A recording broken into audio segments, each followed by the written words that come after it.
Olá, querido, Deus te abençoe. Você está no programa Tempo de Mudança. Que o Senhor possa estar fazendo vir sobre você e sobre a sua família toda a boa dádiva dele, em o nome de Jesus Cristo.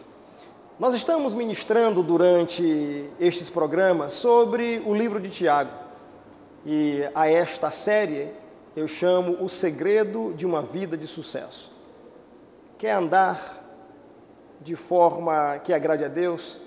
Estude Tiago. Que coisa maravilhosa. É um presente, na verdade, para nós, porque quando Tiago fala na sua carta para a igreja, ele traz os problemas que nós enfrentamos de maneira muito prática. Ele é muito prático e traz exemplos também práticos para nós. No programa de hoje nós vamos estar falando sobre o pecado da omissão. Todas as vezes que nós falamos a palavra pecado, entendemos que pecado é fazer aquilo que não é para fazer. Mas também pecado é não fazer as coisas que nós sabemos que temos que fazer e não fazemos. De acordo com Tiago, pecado é você não fazer aquilo que você sabe que tem que fazer. É algo extraordinário. E você vai entender que a Bíblia está repleta de situações e de exemplos e de parábolas e de histórias de homens e pessoas que foram reprovados exatamente por isso, porque pecaram não fazendo o que tinha que ser feito. E nesta ministração você vai entender isso, e eu peço que o Espírito Santo aplique este princípio no seu coração, desperte o seu coração para essa questão tão importante na sua vida. Acompanhe aí a ministração. Glória a Deus. E agora vós que dizeis: hoje ou amanhã iremos a tal cidade, lá passaremos um ano, negociaremos e ganharemos. Ora, não sabeis o que acontecerá amanhã? O que é a vossa vida? É um vapor que aparece por um pouco e logo se desvanece. Em lugar disso, devias dizer: se o Senhor quiser, viveremos e faremos isto ou aquilo. Vós vos jactais das vossas presunções. Ora, toda jactância tal como esta é maligna. Aquele, pois, que sabe o bem que deve fazer e não o faz, comete pecado. Somente até aí, feche seus olhos, nós vamos orar. Pai, nós queremos te dar graças pela tua bênção, pela tua presença. Obrigado, Espírito Santo, porque o Senhor está no nosso meio.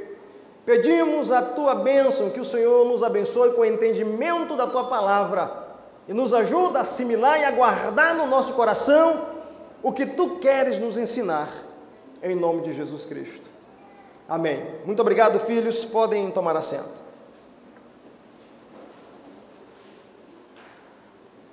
Hoje nós vamos falar sobre o pecado de omissão. Fala aí comigo, pecado de omissão. A maioria de nós pensa que pecado é somente aquilo que nós fazemos de errado. É somente aquilo que nós cometemos de errado.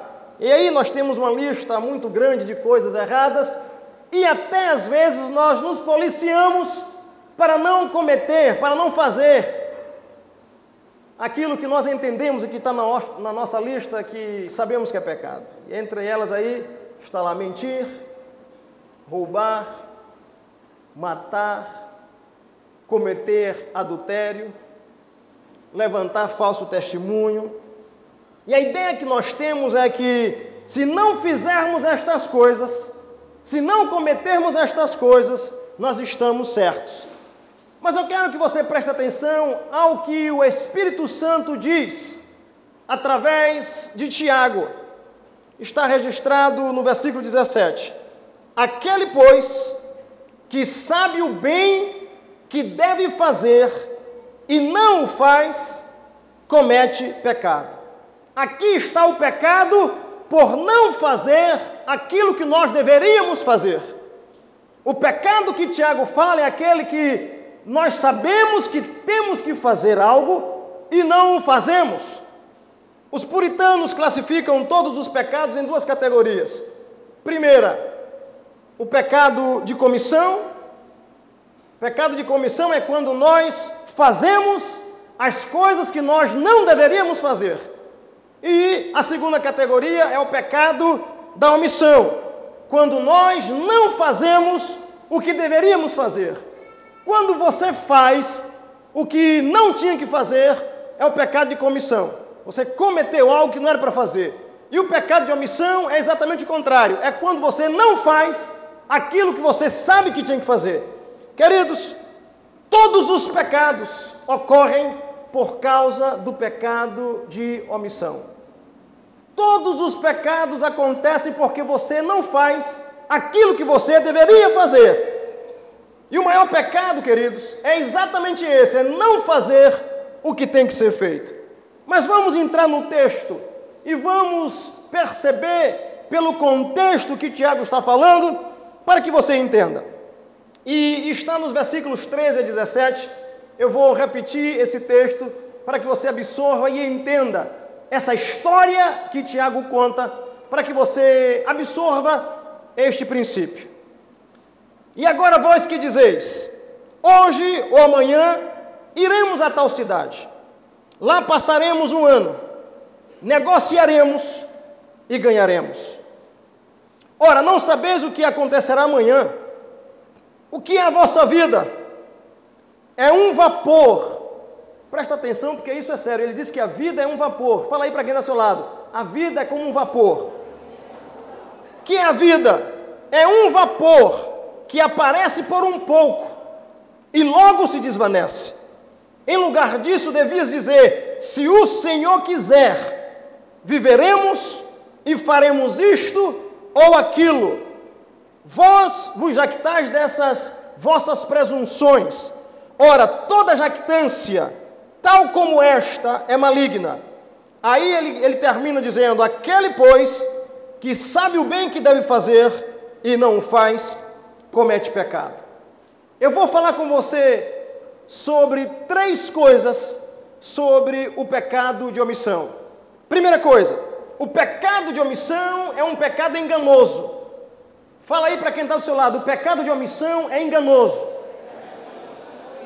Nós claramente percebemos quando alguém comete um pecado. Nós percebemos quando alguém pratica um pecado. É muito fácil reconhecer alguém quando está fazendo algo errado. Mas o pecado que não se pratica, o pecado que você não vê ninguém cometendo ele, não se percebe facilmente. É muito fácil você identificar alguém quando está fazendo algo errado. Mas quando alguém não está fazendo o que é certo, geralmente nós não percebemos. E para ilustrar isso, Tiago dá um exemplo de um homem de negócio que tem orgulho do seu negócio. Um homem de negócio orgulhoso. E nessa conversa de Tiago, ele faz um planejamento para o ano todo. Ele planeja o seu ano inteiro. Mas esta pessoa não somente planeja o calendário anual dele. Ele planeja tudo. Ele planeja o lugar. Ele diz, iremos a tal cidade. Nós vamos até o lugar. Ele faz uma pesquisa de mercado, ele decide qual é a cidade ideal para ele estabelecer o produto dele, depois ele estabelece quanto tempo ele vai ficar na cidade, ele estabelece o que é que ele vai investir, tudo aí está discriminado, tudo está dentro do projeto dele. E depois que ele faz tudo isso, também planeja o lucro dele. Está tudo aí dentro, tudo estava no plano desse rapaz. Agora pergunta, o que estava de errado com esse homem? Aparentemente nada. Ele não fez nada de errado. Ele só planejou as coisas. E a Bíblia não é contra o planejamento.